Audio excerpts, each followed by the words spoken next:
Muito boa noite a todos. Obrigado pela presença, né? Muita chuva e a sala está cheia. Quero agradecer a presença dos alunos do último curso que nós tivemos e do pessoal que está chegando agora. Sejam bem-vindos. Hoje estamos inaugurando mais um curso semestral para a carreira de delegado de polícia e carreiras policiais. Aqui nós juntamos a sala hoje, teremos uma brilhante palestra, tá? Com um delegado de polícia, 2 delegados de polícia que são exemplos na instituição.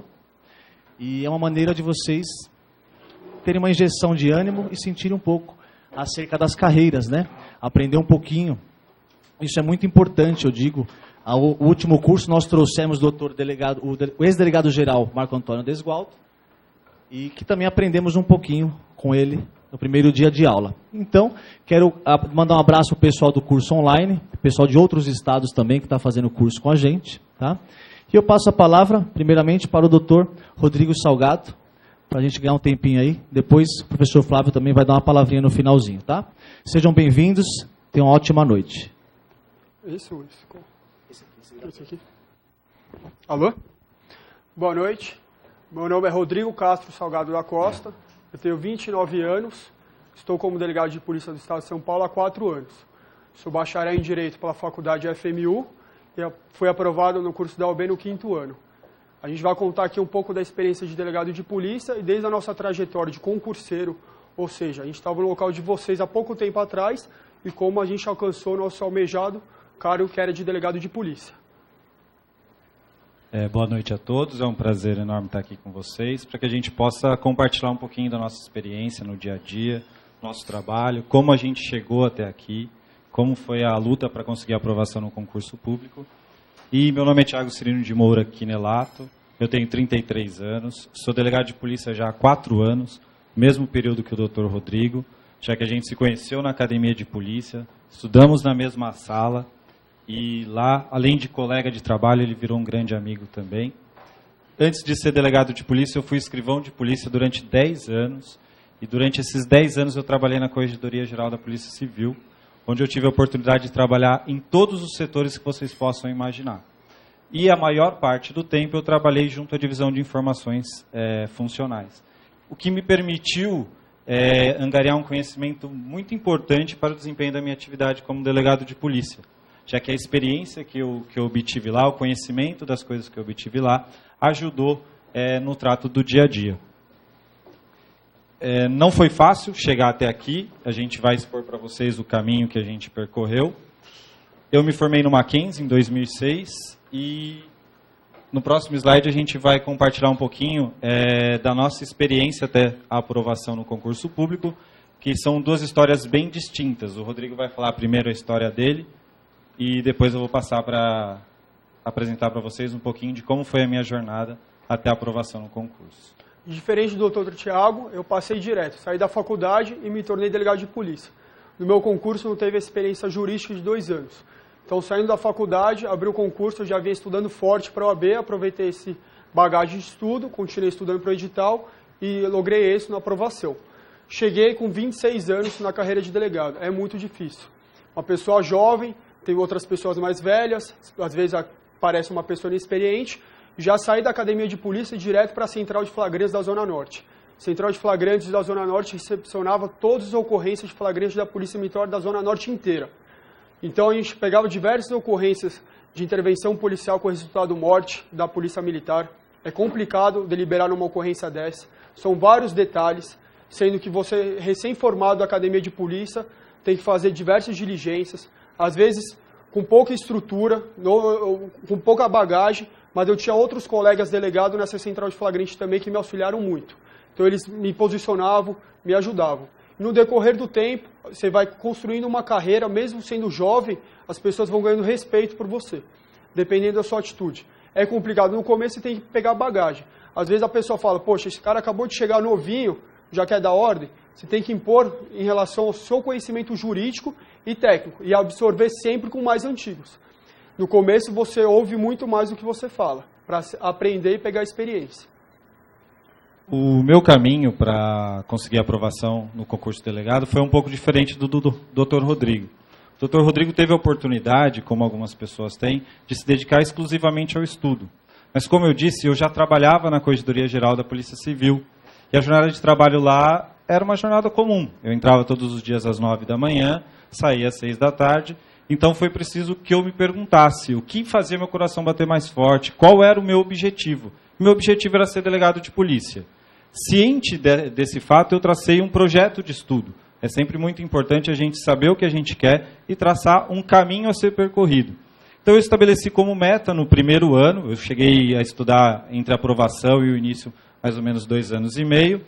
No início, eu falei, eu vou me dedicar a um curso e vou reunir a maior quantidade de informações possíveis, a maior quantidade de material possível, para que depois, no futuro, eu possa só me dedicar ao estudo. E fiz isso durante 1 ano. Saía da corregedoria, ia ao curso, me dedicava às aulas, nos finais de semana passava estudando. A gente tem que abdicar de muita coisa, sobretudo quando nós temos que acumular o estudo com o nosso trabalho. Em seguida, completado esse primeiro ciclo, eu passei a me dedicar exclusivamente ao estudo. Foi aí que veio o concurso público, o concurso para delegado. Foi aberto, eu me inscrevi nesse concurso e acabei logrando êxito em passar por todas as fases.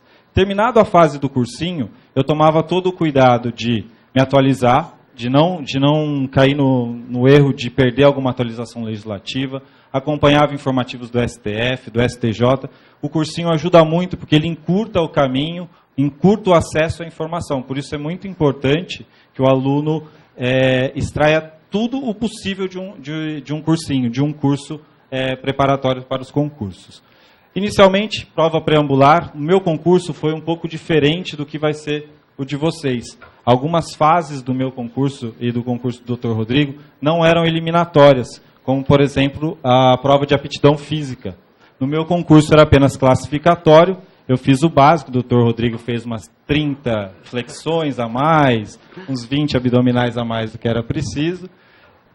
Passei a prova preambular, chegou a prova escrita.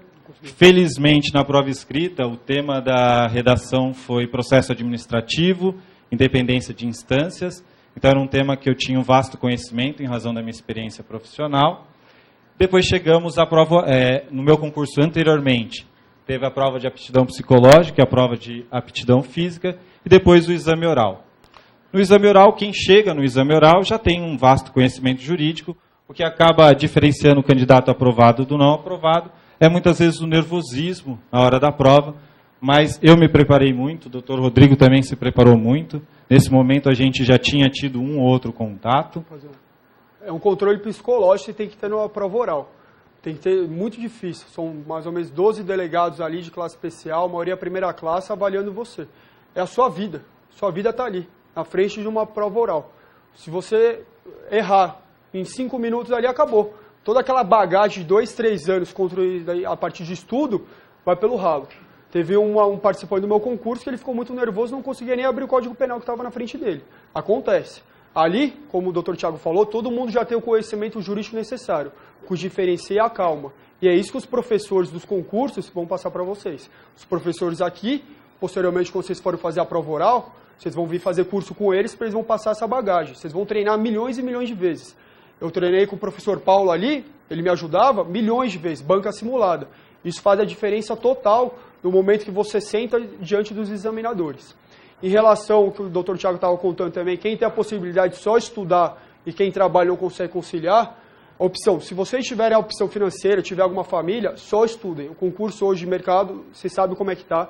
Muita gente, a concorrência é muito grande, não há espaço para amadores. Vocês têm que vir aqui, pegar toda a bagagem, o caminho das pedras com os professores. Vocês pegam isso durante as aulas, não adianta só vir assistir aula. Tem que estudar em casa. E tem que estudar no final de semana, tem que estudar no feriado. Concurseiro não tem balada, não tem churrasco. Bebeu uma vez a cada 2 meses, atrapalha aquele seu estudo posteriormente. Então tem que ser foco 100%, gente, 100%. Quem almeja o concurso é a vida de concurseiro. E eu garanto para vocês, quando vocês chegarem no palácio do governador e pegar funcional, não tem preço, não tem preço. Tudo aquilo fica para trás, o orgulho da família, isso para todas as carreiras que a gente está contando. Bem como tem pessoas aqui que vão prestar para investigador, para agente policial, para escrivão de polícia. O orgulho de colocar essa camisa da Polícia Civil, para quem gosta, não tem preço. Eu, desde a minha época de faculdade, eu via uma viatura passando, eu queria aquilo. Para quem quer ser policial é assim. Tem a diferença entre ser policial e estar na polícia. Ser policial é o cara que está ali 24 horas porque precisar.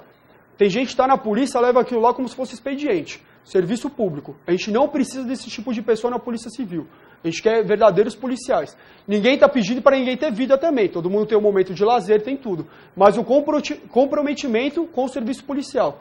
A partir do momento que vocês pegaram a funcional de vocês, uma .40, que o Estado está dando essa confiança para vocês, vocês têm que honrar isso em relação à população. Vocês têm um serviço com a população. E cada vez mais, esse mundo, vocês vão para a rua aí, o crime está dominando. Então, acontece, vocês têm que se dedicar de corpo e alma para a carreira. É o que a gente busca, é o que a Polícia Civil busca das pessoas. Atualmente, eu estou no grupo de operações especiais da Polícia Civil. É um sonho para mim. Eu me dediquei, corri atrás, durante esses 4 anos, construir um trabalho para chegar onde eu cheguei.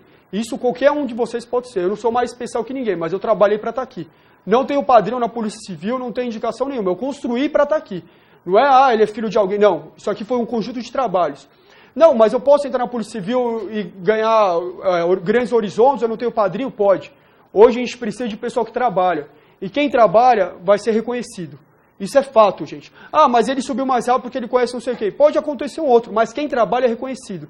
Porque a gente precisa de pessoas boas do nosso lado para crescer. Aquele que vai ficar acomodado vai ficar sempre na mesma. E é o que eu falei. A gente quer pessoas que agreguem a polícia, que estejam junto com a gente.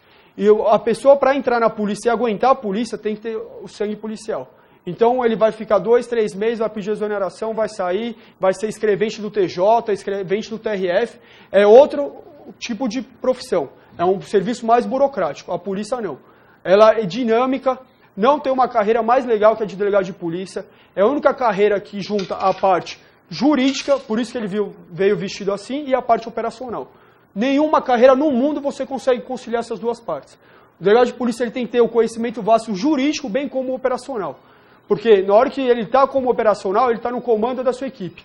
Ele é mais um ali do lado de um irmão policial. Ele está ali para proteger o irmão dele policial. Ele tem que ter um preparo também operacional. E a parte jurídica, porque vocês vão ver, no plantão, a gente vai contar algumas histórias aqui, o que chega.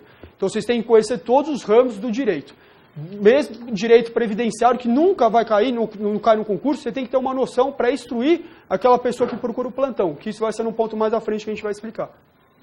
Apenas para concluir essa parte, não descuidem da prova de aptidão física, tá? Não se iludam achando que vocês vão conseguir cumpri-la quando chegar nessa fase sem um preparo anterior, porque não vai conseguir. É rígido a prova de aptidão física, não é fácil fazer porque você faz tudo no mesmo dia, então você tem que estar preparado física e psicologicamente.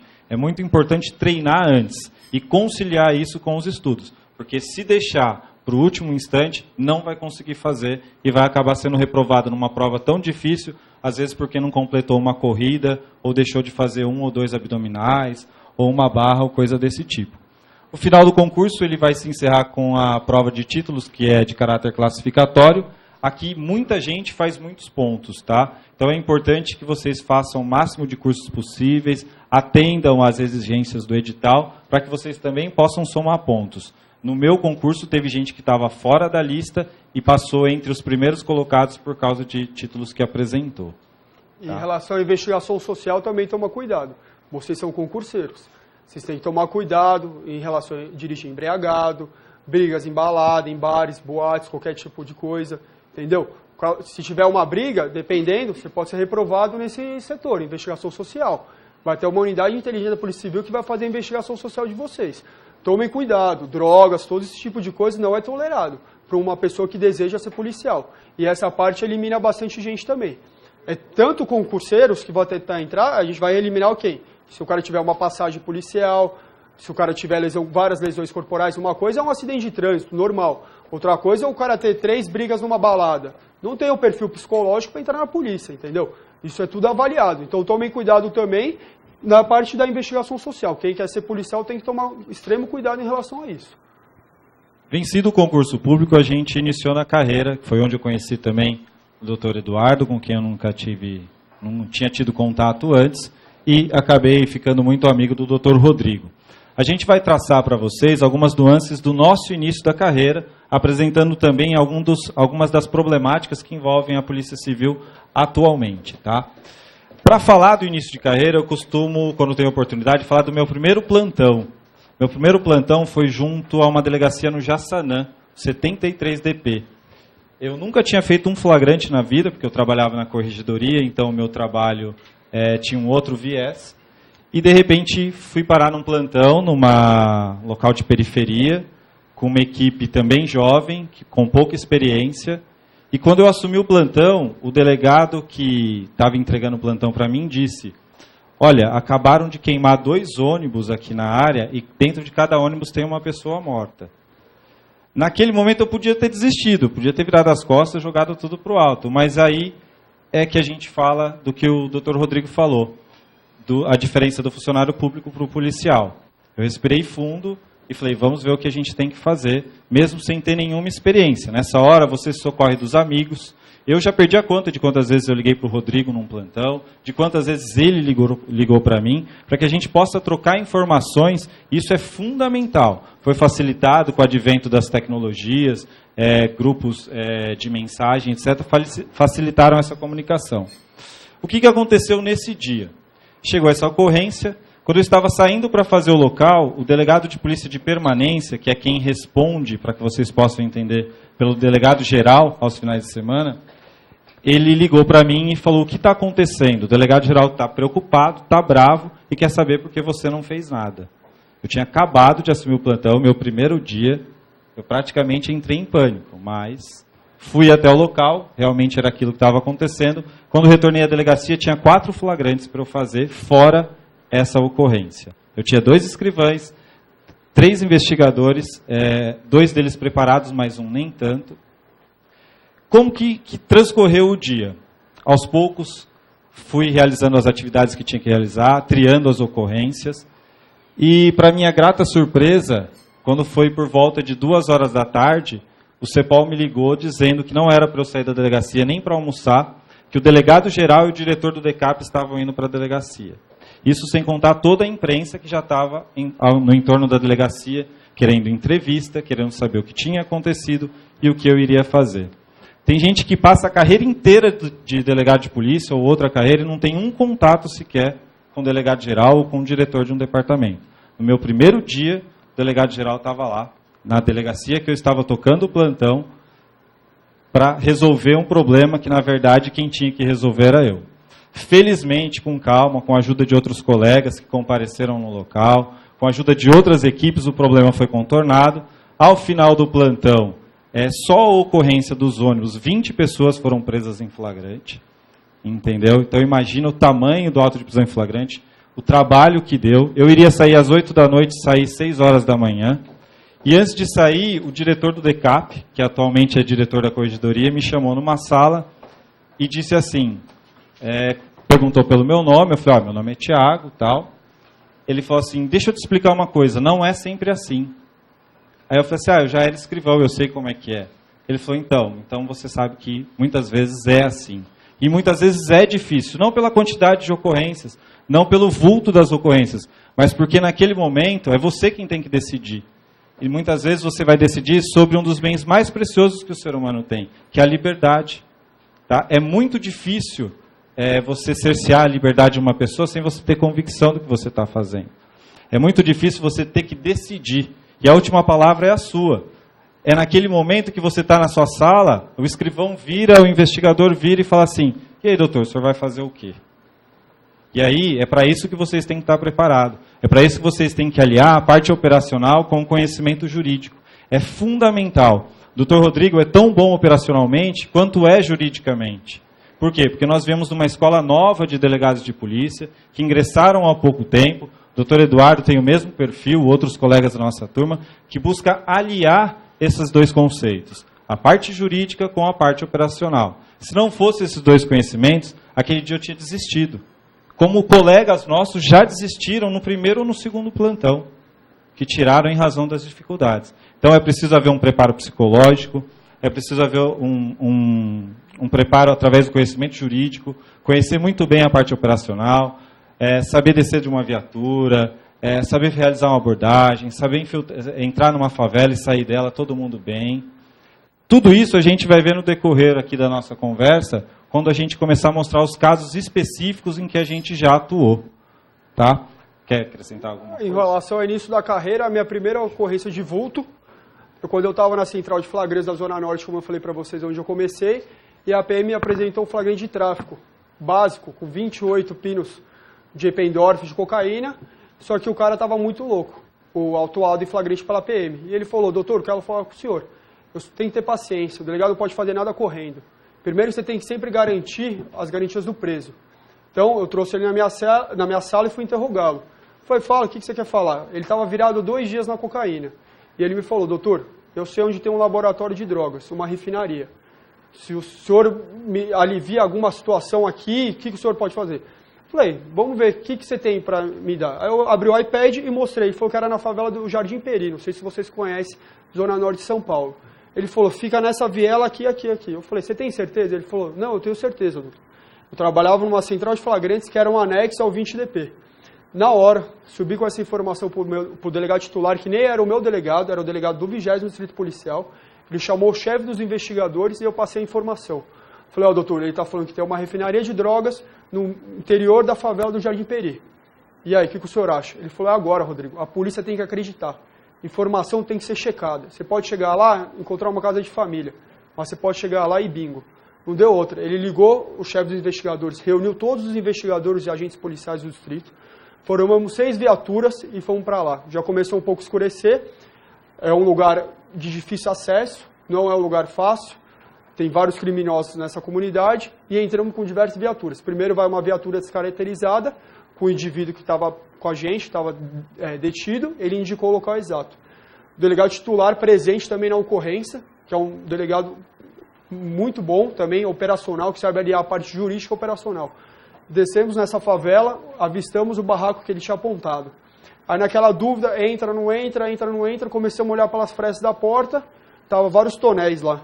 Na hora começamos já a sentir um odor de maconha, vamos entrar. Na hora que estouramos a porta, os caras começaram a fugir. Conseguimos prender 2 indivíduos lá dentro e muita droga. Era questão mais de 900, 1 milhão em droga. Já estavam todas as drogas separadas para ir para as biqueiras serem vendidas. Muita droga. Então foi uma ocorrência, show, a mídia veio no local, meu delegado titular, caramba, quem é esse menino? Que eu nunca tinha visto. E aí depois que foi extinta a central de flagrantes, eu fui lá parar no 73, um DP lá no canto de São Paulo, na periferia. Deu 1 mês. Essa é a experiência. Aí, 1 mês depois, quem me liga? Esse mesmo delegado titular. Rodrigo, você não quer vir trabalhar comigo? Por isso que eu falo. Não conhecia ele, conhecia através de trabalho, e ele me convidou para sair lá de São Paulo, para ir para uma delegacia para ser o delegado responsável pela equipe do patrimônio. Hoje eu estou no 20DP, acumulando a função com o GOI. No 20º Distrito eu só cuido dos crimes patrimoniais, que são roubo, latrocínio e furto.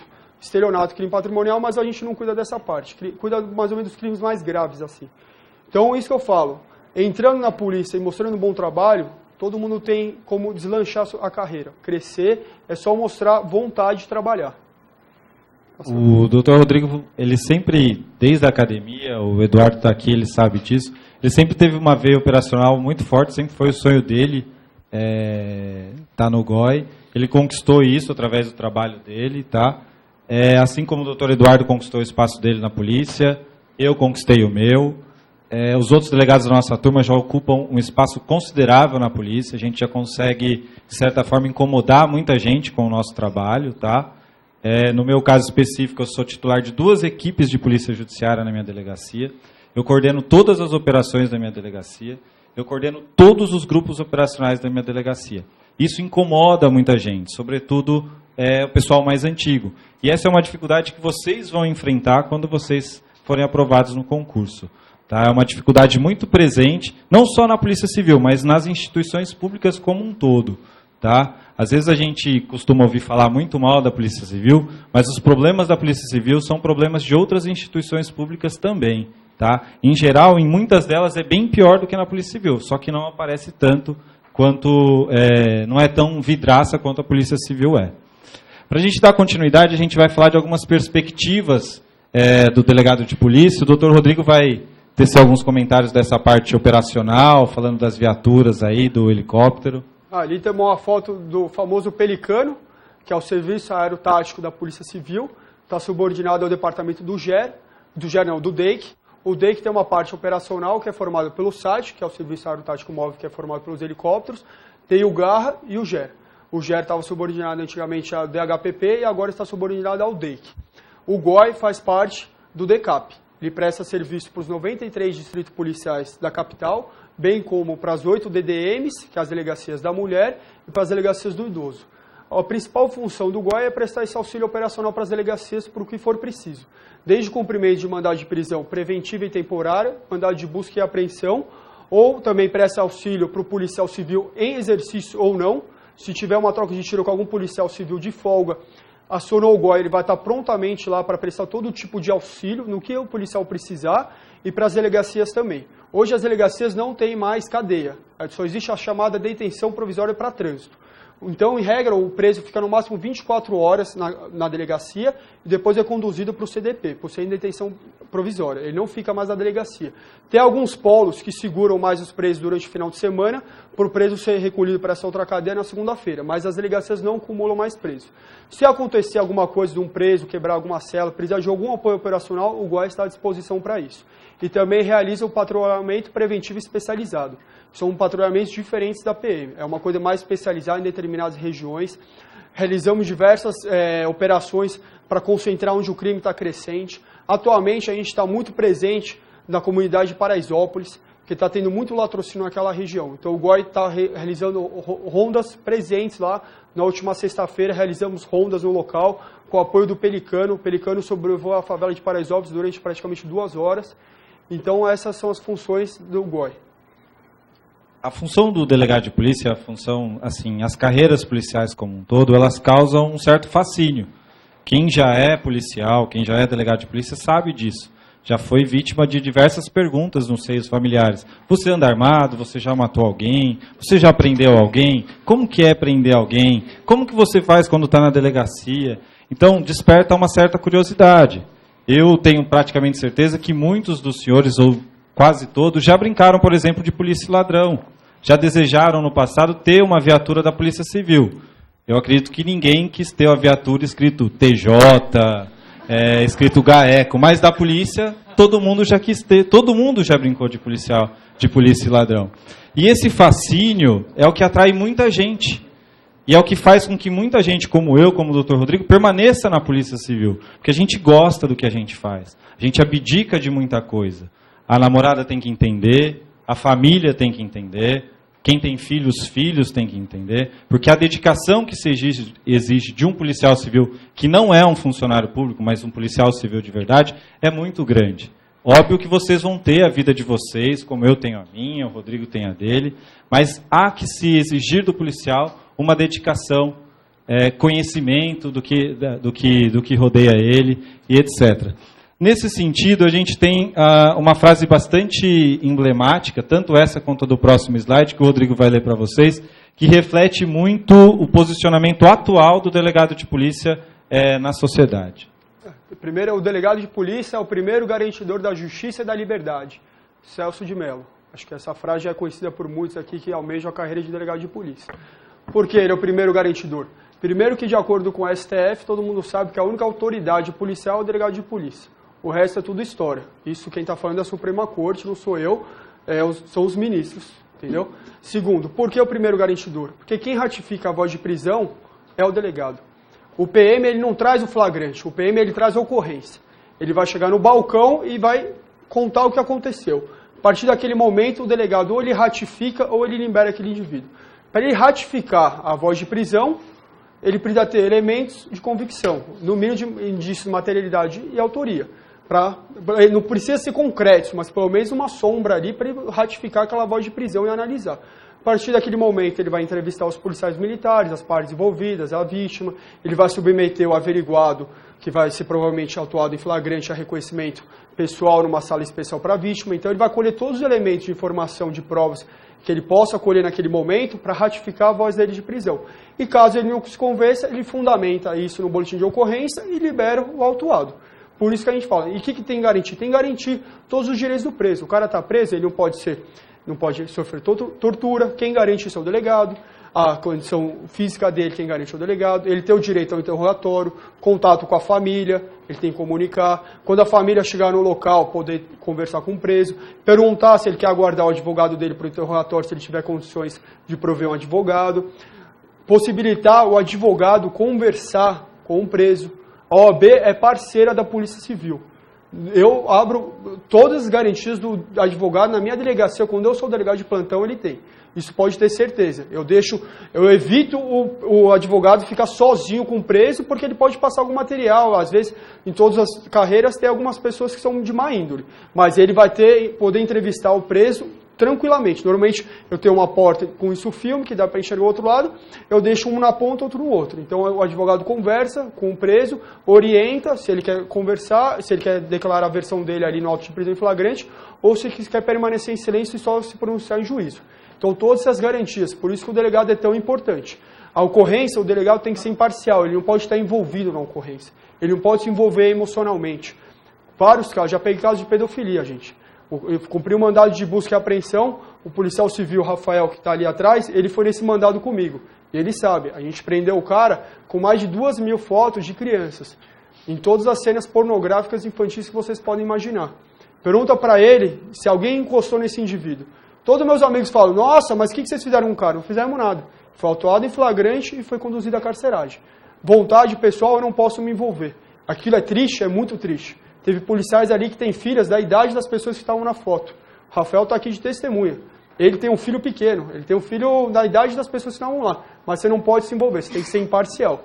Você tem que saber diferenciar aquela parte operacional e profissional do seu dia a dia. Recentemente eu peguei um caso de uma criança, que ele também estava, o Rafael estava comigo, o padrasto matou a criança de 2 anos. Eu fui até o IML, o diretor do IML me ligou. Falou, Rodrigo, por que aconteceu?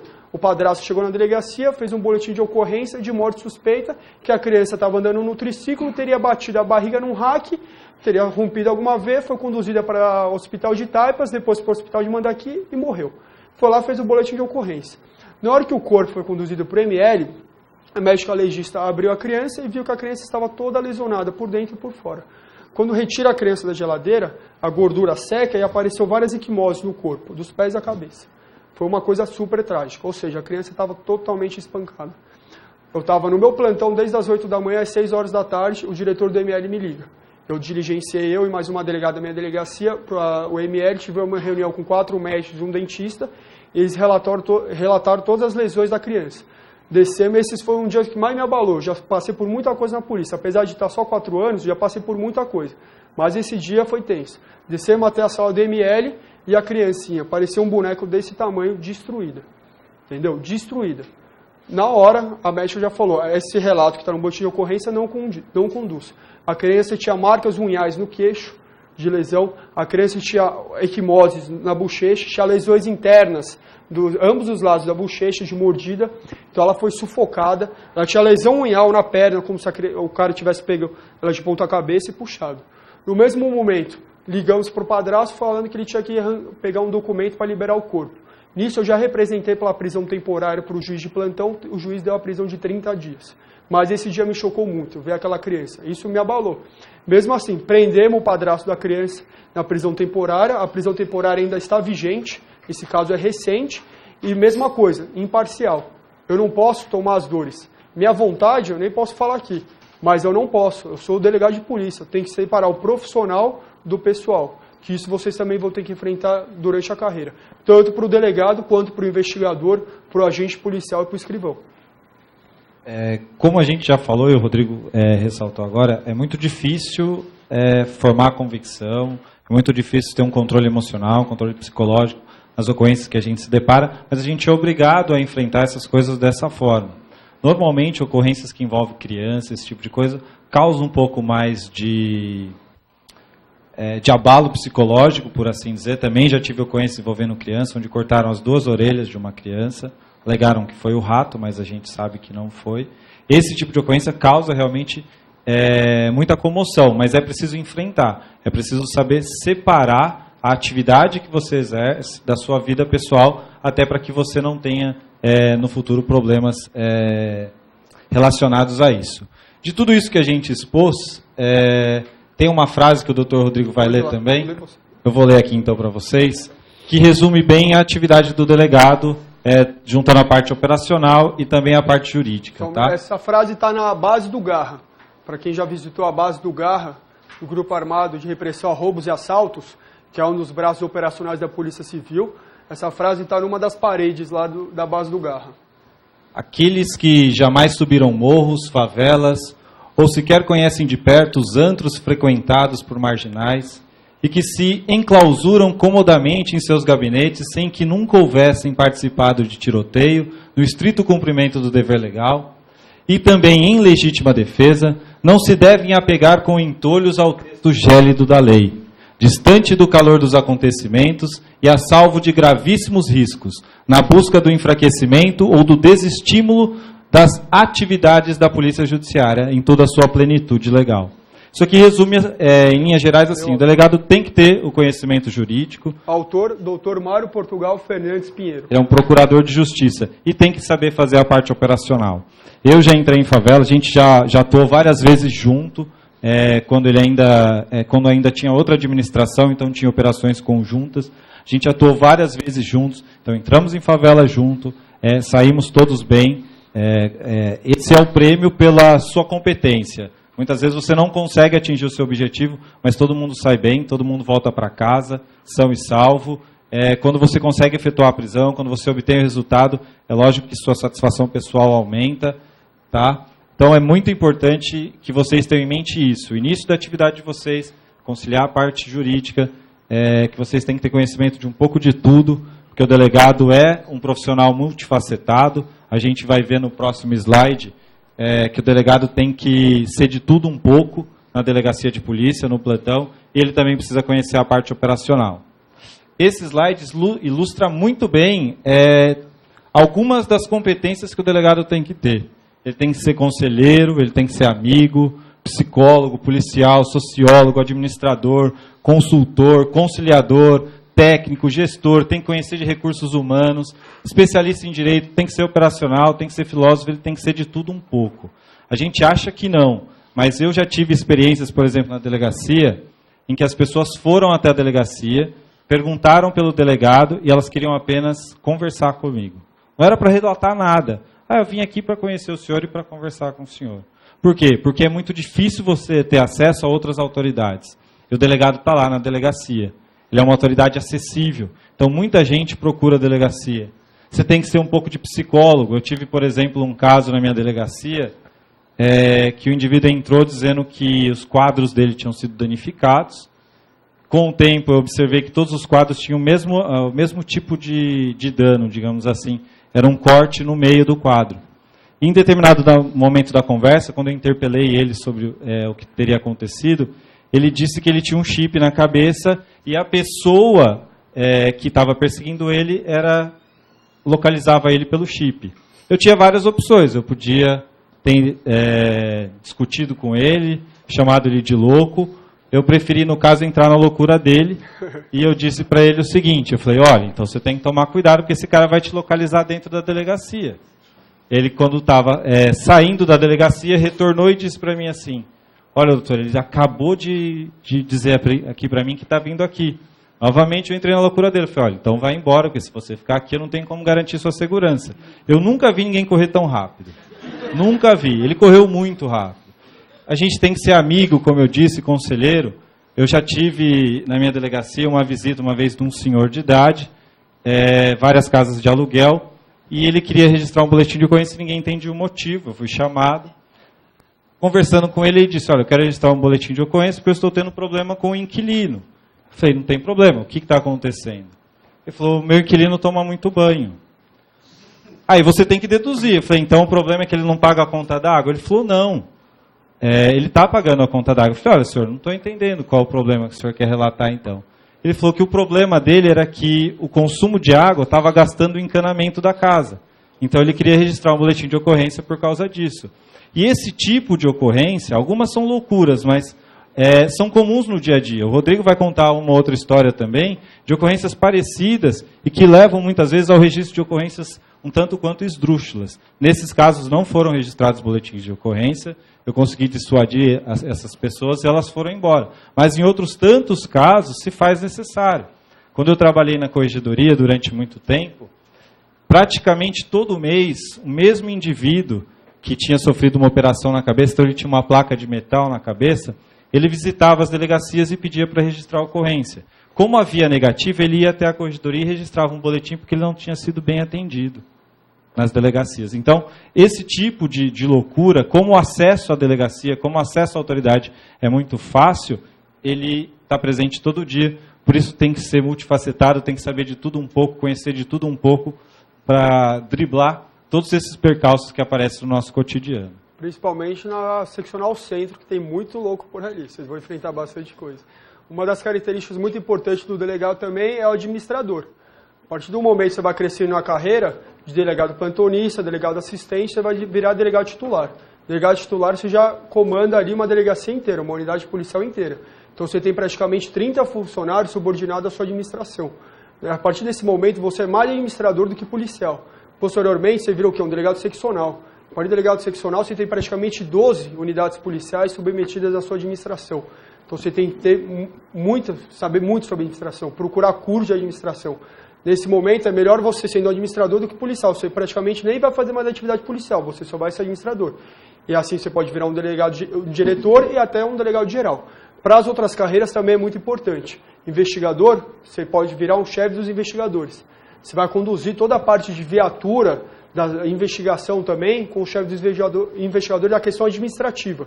Então a parte da viatura, a parte de folga, a parte de plantões, tudo o investigador-chefe conduz em relação aos investigadores e o escrivão-chefe em relação aos escrivães. Quem vai prestar aqui para escrivão é a mesma coisa. Você vai ter que deliberar qual vai ser o seu escrivão que vai fazer aquele flagrante, quem vai cumprir aquele plantão no final de semana. Isso é difícil, tem que ter jogo de cintura, tem que saber administrar. Então uma importante característica do administrador, tem que saber isso. Isso é quando já tiver um ponto mais alto na carreira. Visto todo esse cenário, onde o delegado se apresenta, atua, que ele tem que ser multifacetado, como a gente sabe que traz grande fascínio à atividade, o trabalho que a polícia exerce, a gente tem alguns vídeos aqui, o Dr. Rodrigo gosta bastante de chutar umas portas, vocês vão ver nos vídeos, de algumas entradas táticas que vocês vão observar aí como que é feito, podem observar em alguns vídeos. Um entra primeiro, o outro vai no apoio, e logo em seguida tem umas fotos de algumas prisões que foram feitas por nós, algumas prisões mais recentes, aí dos últimos 6 meses, que a gente vai expor para os senhores como que a gente fez, tá? São casos mais concretos. Nesse primeiro caso aqui, uma quadrilha da Zona Central estava roubando e furtando as casas na Zona Norte. Uma das casas, vai colocar já o vídeo primeiro? Já está sem volume, né?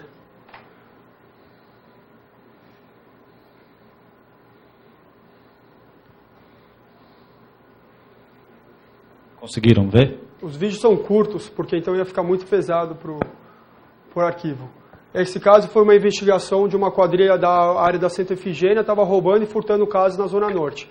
Um dos casos que eles estavam furtando se virou um roubo impróprio. Eles estavam dentro da residência, já tinham separado todos os bens da vítima e a vítima chegou na residência na hora que eles estavam lá dentro.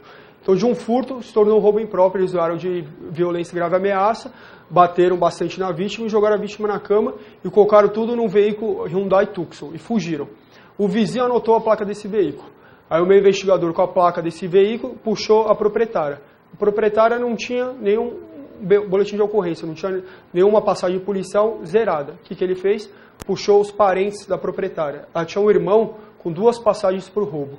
A partir desse momento, ele puxou o quê? Os comparsas desse indivíduo que tinha 2 passagens por roubo, identificou 6 pessoas.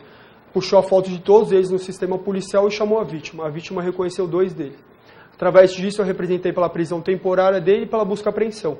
Nesse caso aqui foi a busca e apreensão na residência dele. Ele não estava na residência, mas a gente encontrou alicate para corte de cadeado, várias lanternas e aquelas algemas de enforca-gato, plásticas, tudo para dominar as vítimas. Posteriormente, depois de 1 mês e meio, conseguimos lugar a êxito na prisão dos dois. Os dois estavam em outra casa separados, juntos. Já cumpriram a prisão temporária de 5 dias, que foi convertida para preventiva, e com mais base naquele material que foi apreendido na casa, isso corrobora o inquérito policial para a futura condenação deles. Esse aqui é uma outra... Volta o outro. Consegue? Essa porta aí é um pouco mais dura, por vários chutes.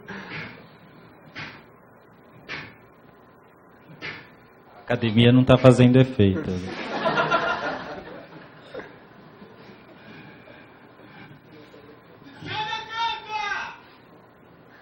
Passa a próxima.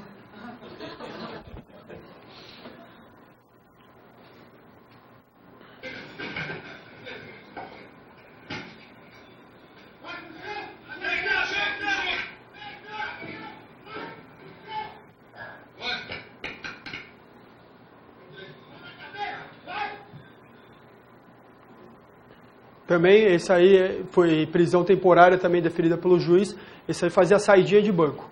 Identificamos a vítima, conseguimos identificar, conseguimos as imagens do circuito interno de monitoramento da agência, pegamos até apreendemos na casa dele a mesma blusa que ele tinha utilizado no dia da saidinha de banco e conseguimos lugar a êxito e prender ele naquele caso. Esse é um caso de um roubo da casa de um colega, delegado de polícia, que mora na Zona Norte. Fechamos a quadrilha inteira e foram 6 mandados no mesmo dia. Esse dia a gente teve até apoio do Garra de São Bernardo, que acompanhou na ocorrência, e conseguimos prender o indivíduo também. Nesse vídeo vocês vão observar que um policial vai na frente, o Dr. Rodrigo faz a ultrapassagem e aí ele arromba a porta. Não, é para exemplificar aqui que isso é aprendido na academia de polícia. É uma técnica de invasão para que um faça a cobertura do outro e assim diminua os riscos na hora de adentrar o local.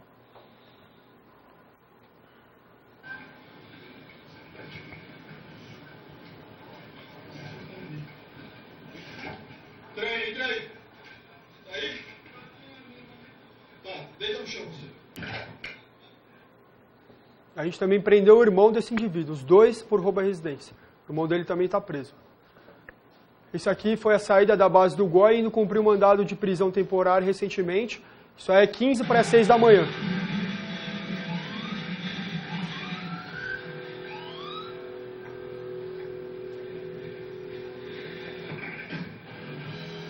A música não toca na viatura, tá?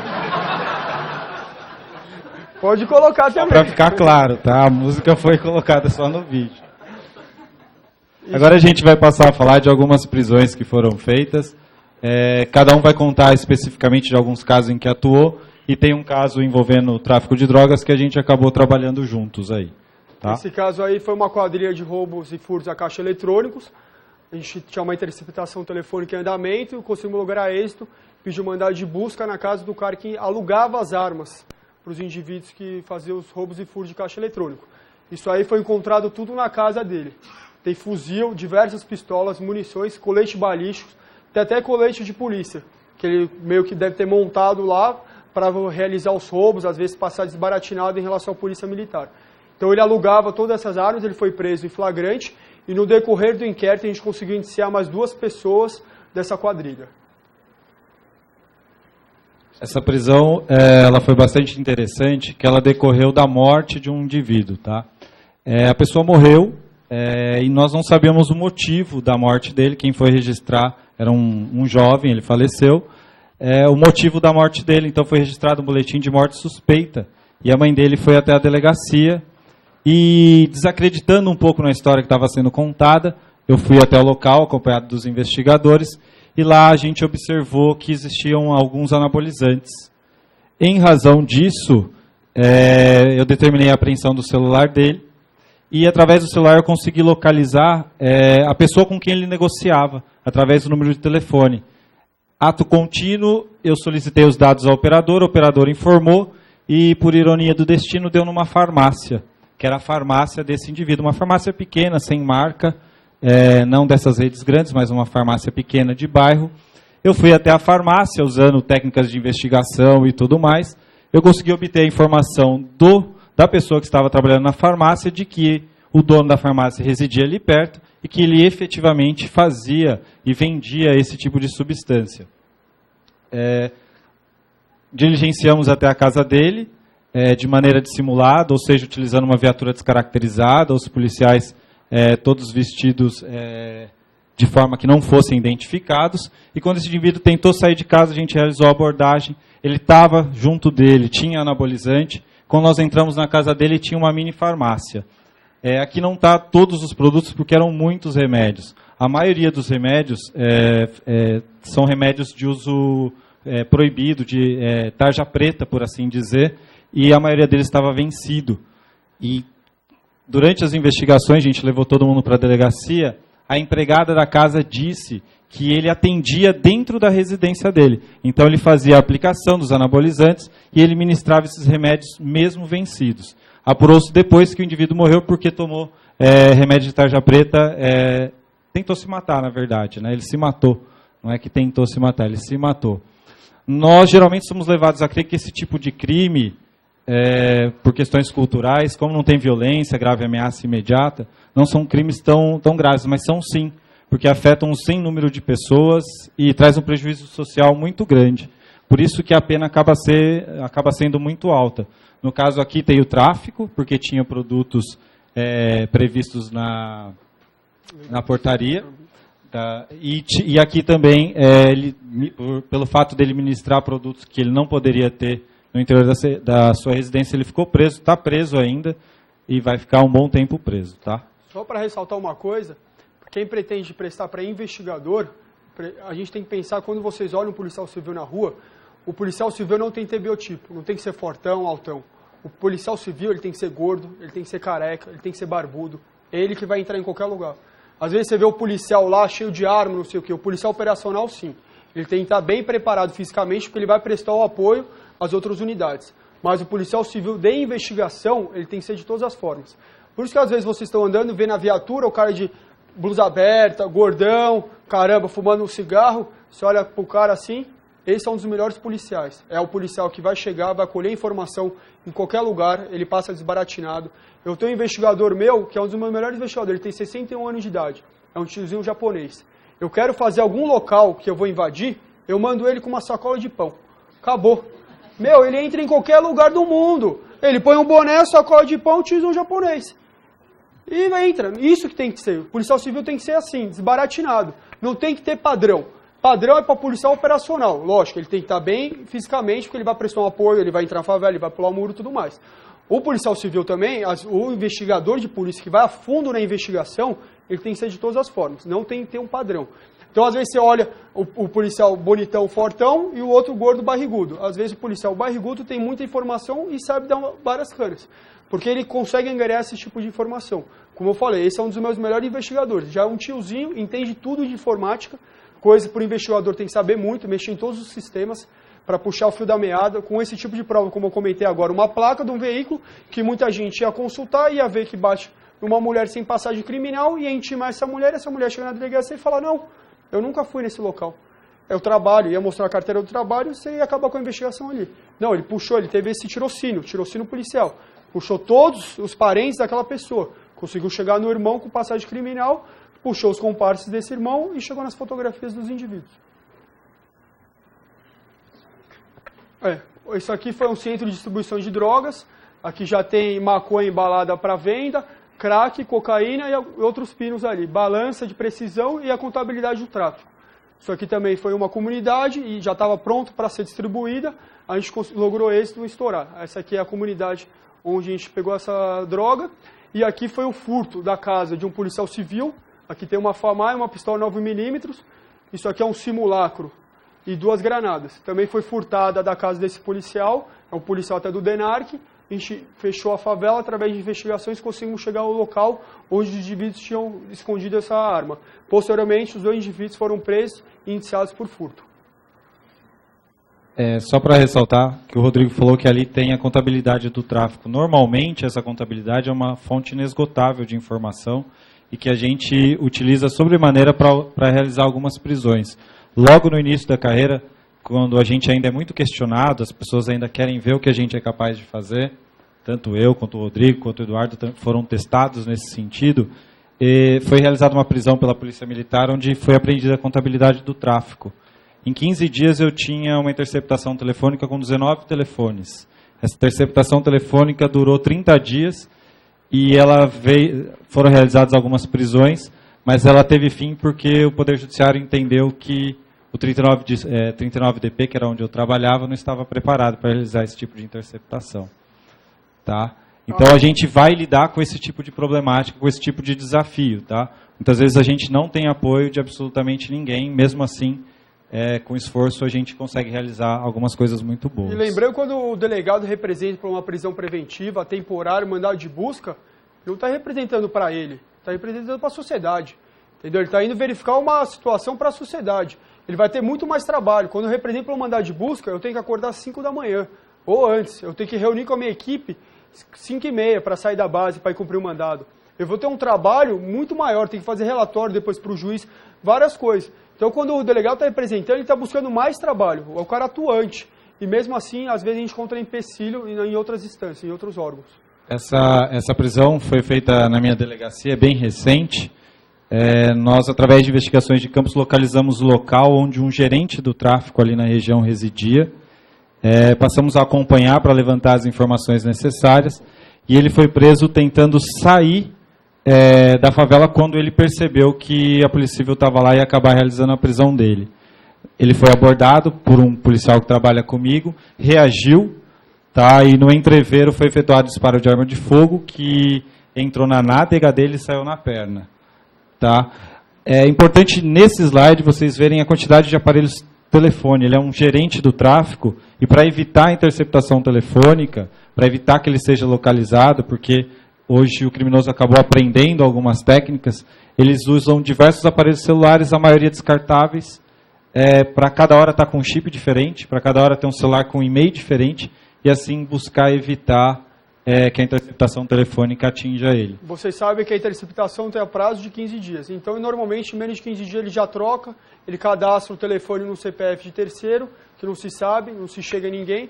Hoje em dia, você joga na internet, seu CPF aparece, ele cadastra, você liga numa operadora e cadastra um telefone, que é um absurdo. Tem até uma CPI aqui na Assembleia Legislativa, em decorrência disso, para ter um controle maior das operadoras. Hoje você digita qualquer CPF, lá na operadora cadastra um telefone celular com cadastro de qualquer pessoa. Não sei se vocês acompanharam essa CPI, tem 3 telefones cadastrados no nome do presidente da Assembleia Legislativa, do Fernando Capês. O presidente tem 3 celulares que ele desconhece. Simplesmente jogaram o nome dele lá, puxaram o CPF e instalam os dados cadastrais. Então, às vezes, você vai lá, pega um chip, pede os dados cadastrais e bate numa pessoa de outro estado, de outra localidade, de outra cidade. Então, isso também dificulta, às vezes, a interceptação telefônica. O bom profissional, e vocês certamente, quando estiverem lá trabalhando junto com a gente, serão ótimos profissionais, tem que conhecer a área. Vocês podem observar ali que tem alguns documentos. Nesses documentos tinha uma série de siglas que identificavam ruas e pessoas. O bom profissional que conhece a área, que conhece, teoricamente, quem é responsável pela prática de determinados crimes, consegue identificar quem é, onde é. Então, dessa prisão, a gente está realizando uma série de investigações, foi desmembrado em vários inquéritos policiais, para chegar a outras tantas pessoas. Isso porque os profissionais que ali estão conhecem a área, conhecem a sistemática para dar prosseguimento às investigações. Essa daqui foi uma grande apreensão de pasta base de cocaína. Aqui tem 250 quilos de pasta base de cocaína. Se vocês forem avaliar cada quilo no mercado negro aí, clandestino, varia de 8 a 9 mil reais. Isso para vender rápido. Imagina o que o golpe foi para o tráfico, essa quantidade de pasta base apreendida. Essa droga veio de Corumbá, Mato Grosso do Sul. 2 policiais da nossa equipe diligenciaram até lá para pegar informações com o informante e, através disso, conseguimos grampear um telefone. Grampeamos, depois desse telefone, mais 2 telefones, então a gente tinha 3 telefones no alvo. 3 líderes que controlavam desde a droga, saída do Paraguai, da Colômbia, até a entrada na Zona Norte de São Paulo. Conseguimos lograr êxito em pegar o indivíduo que está dirigindo o caminhão. Foi uma campanha realizada por 6 policiais durante mais de 12 horas.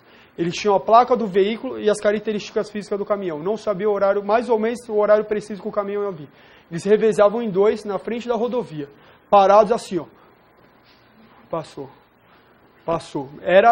Eles chegaram no distrito acabados. Aí até depois de praticamente 12 horas passou o caminhão, eles lograram êxito e prendeu o indivíduo do caminhão.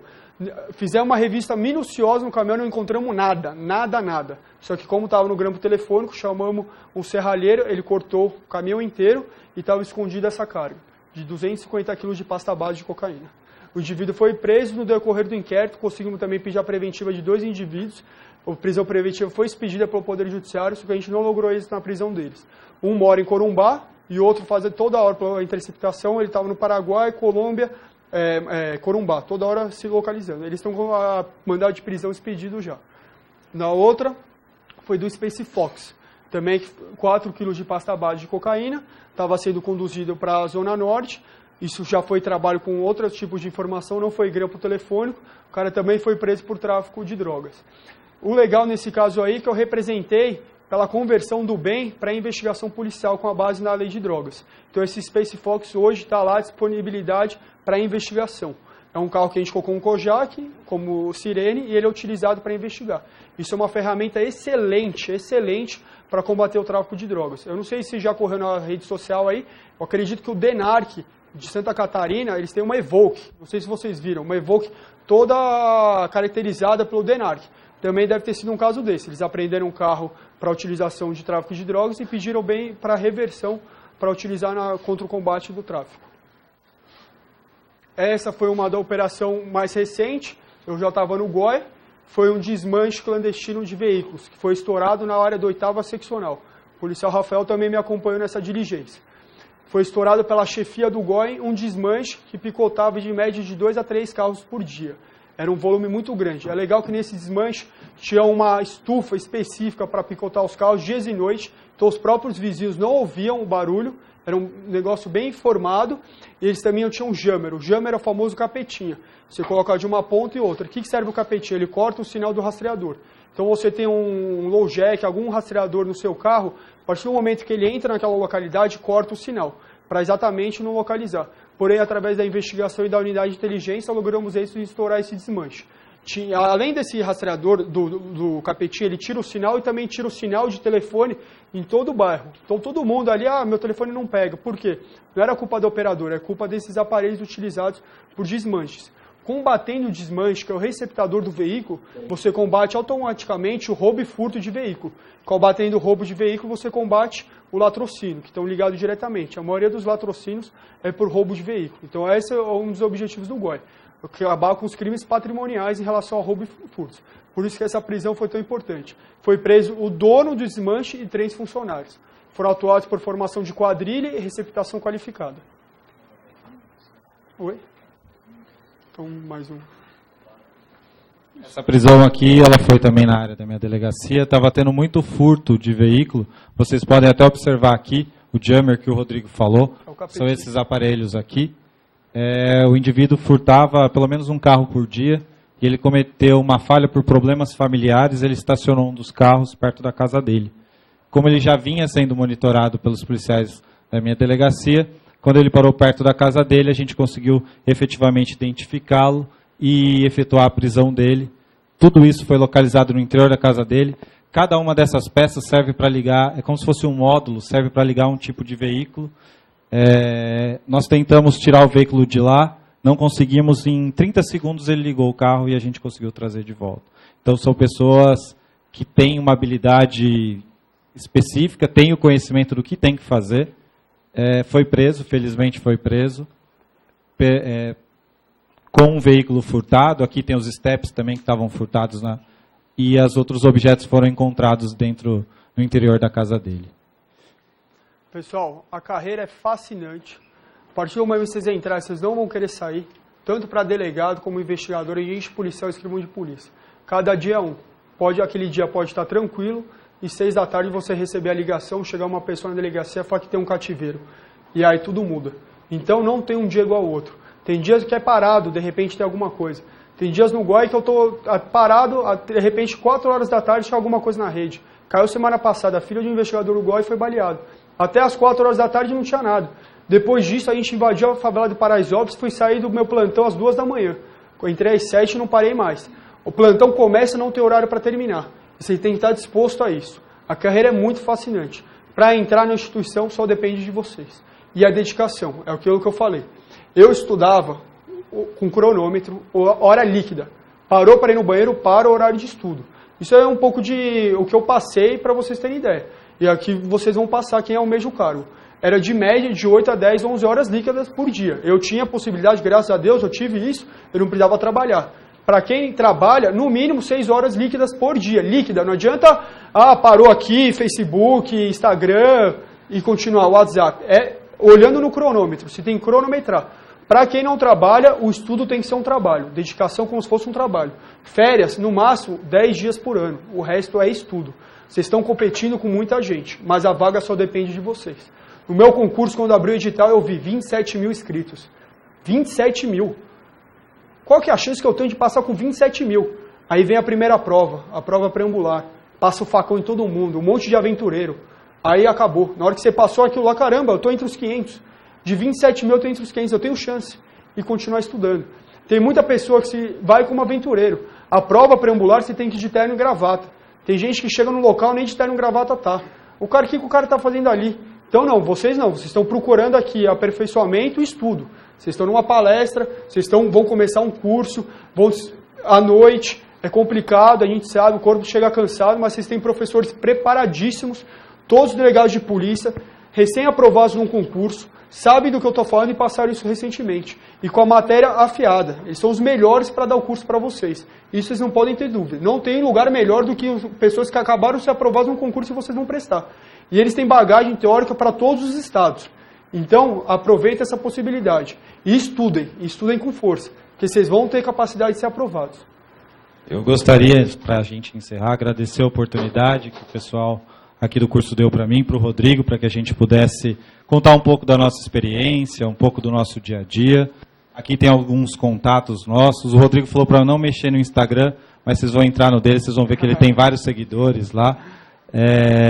Agradecer de novo a presença de todo mundo, tá? Muito obrigado, espero que vocês tenham gostado do que foi apresentado aqui para vocês, tá? Boa noite a todos. Alguém tem alguma pergunta?